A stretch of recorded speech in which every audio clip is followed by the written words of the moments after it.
1. What the hell is this? The two men sat astride their horses. Horses which refused to move any closer, despite their vain efforts, which included shouting, kicking, and slapping. Frustrated, the two men gave up. Across from them, no more than 20 paces away, stood the tiny taverna. A raven-headed whore stood outside. Her skirts were hitched up to reveal a well-muscled thigh, one booted foot propped on a small stool as she rubbed olive oil into her flesh. She threw back her hair and smiled in their direction. "That is his woman," said the Mexican, kicking at his horse's flanks one last time. The animal still refused to budge.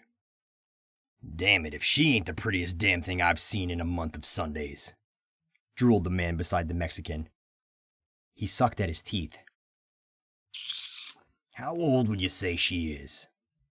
"I don't know, maybe 40, but if you try anything with her, he'll kill you."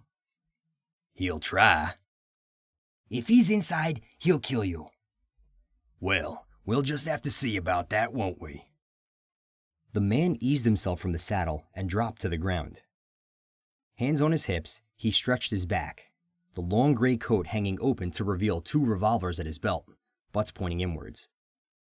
He tried a wide-mouthed grin in her direction, and she stood straight, hands on her own hips in a mocking imitation of him, pelvis thrusting provocatively forward.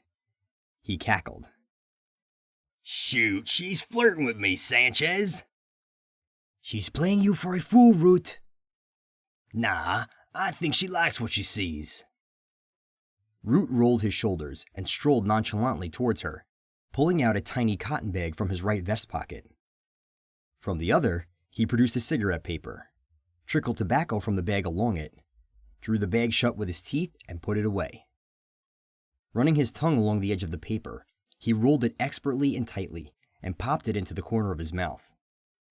Upon reaching the taverna, he stepped up on the creaking, dilapidated veranda and stared directly into her smoldering black eyes.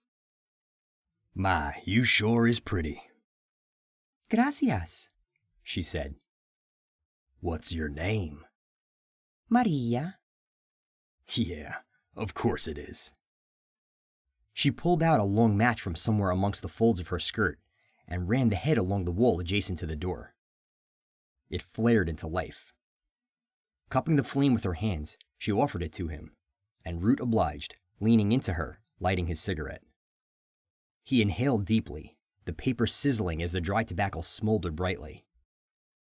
Releasing a long stream of smoke, he picked at his teeth with his free hand and nodded to the interior of the taverna. "I'm looking for a friend of mine. Last I heard, he was inside."